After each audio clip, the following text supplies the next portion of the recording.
2022 was a very rough year for the Isle, with lack of communication from the devs at best, heavy drought of updates, extreme low quantity of content inside those updates, and not a single dinosaur addition for over 12 months.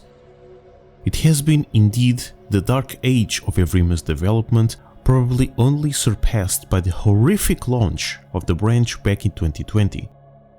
However, since March this year, things suddenly changed, and surprisingly, they seem to be changing for the better. For the past 20 or so days that we have been receiving not only a good chunk of new information regarding the next Isle update, but we also have been receiving it in new and more detailed ways, and by the looks of it, 6.5 is slowly building up to be one, if not the most significant update Evrima has received since it came out. To understand why this seems to be so important for the game, and consequentially you, the consumer, first we need to know what we can expect from the update in the first place. But before that, I want to reach you, all of you.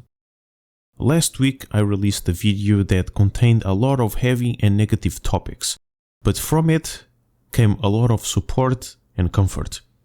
I want to thank each and every one of the 19,000 people that watched it and the almost 700 that went to the comment section and shared your thoughts and support. I deeply appreciate everyone for your kind words, both on the video, Discord or privately. It means a lot to me. Not to mention the many new subscribers that helped us reach the 6K milestone. Welcome to you all. I hope you enjoy both current and future content on this channel. Please enjoy your stay. Alright, now with the cringing part of the video out of the way, let's talk about what really matters here: dinosaurs. After such a long time without any new playables for us to sink our teeth into, it has been 100% confirmed that next update will bring not one, not two, but 3 whole new dinosaurs into the game. The venomous night dweller Troodon, the omnivorous semi-aquatic Bapiosaurus, and the tanky scavenger Ceratosaurus. The last two especially received an uncommonly detailed description of numerous aspects, both of which I made a breakdown of the information delivered through this new method, so to speak. I won't explain what these 3 dinos will do in Evrima here, so if you want to know that, make sure to check these 2 videos first for the full context. All the 3 new playables will add new and unique ways to play the game, which will inevitably affect everyone else.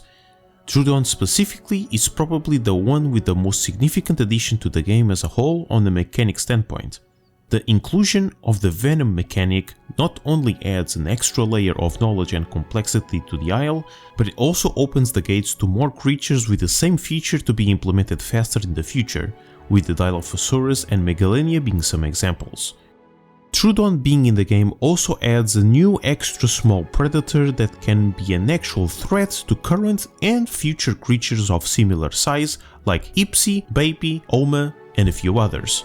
Although they seem to be designed around hunting dinosaurs considerably larger than them in big hordes, quote unquote, so even though they may be able to hunt small dinos, it won't be their main food source most likely. Baby seems to be a more isolating species being added, in the sense that it has no real mechanic or feature that interacts with anything else but themselves, so most people playing something else won't notice their existence in the game for the most part. Its omnivorous diet will be a first for the Isle, although it was explicitly stated that they are mainly plant eaters. Being somewhat mechanically simple compared to the other 2, Bapiosaurus will make all lakes, swamps and rivers feel more lively and probably be a fun playable to use underwater with its breaching ability.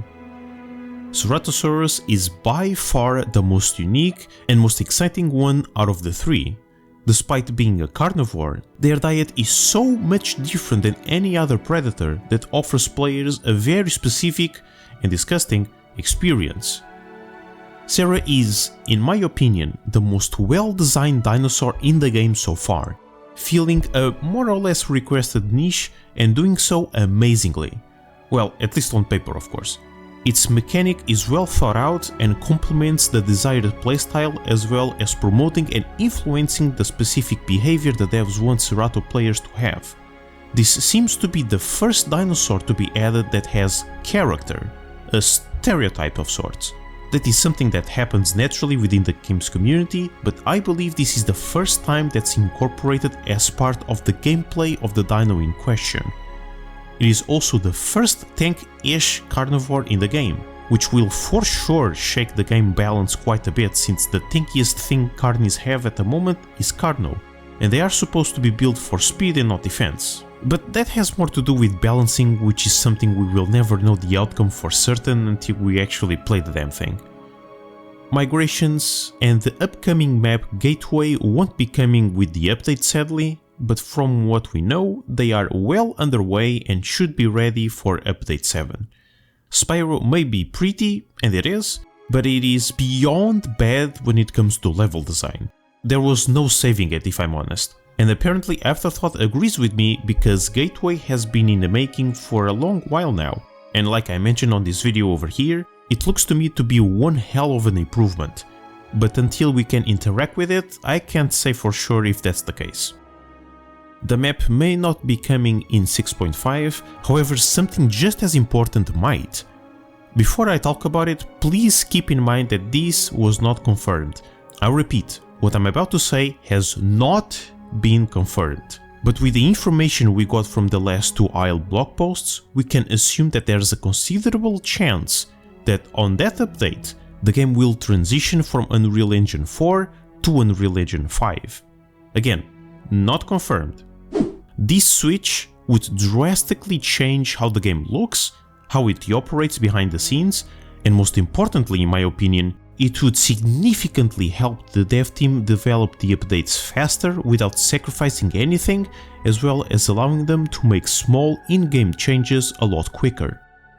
I already mentioned this engine many times before, but to summarize it here, UE5 adds a new lighting system that accurately simulates real-time global illumination, creating realistic shadows that dynamically change among other things that drastically improve the game's visual fidelity without sacrificing performance.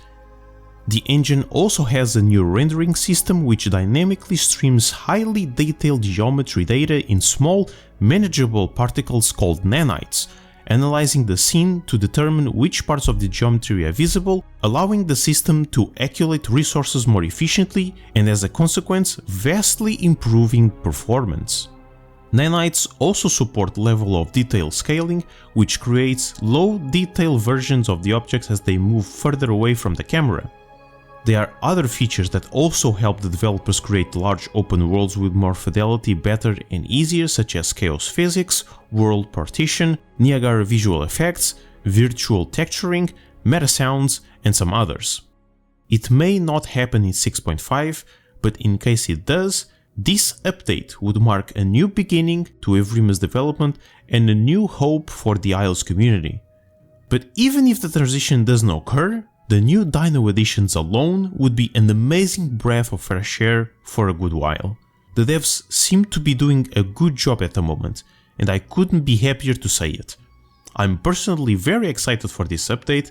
I will play it as soon as I can, and maybe I will even make a gameplay video like the good old days. What do you guys think? A huge thank you to my Patreon supporters for supporting the channel and the content I create. If you want to join the ranks, the link will be in the description. Don't forget to leave your thoughts and opinions down below, join our Discord server for memes and paleo nerd stuff, and I hope to see you all next week.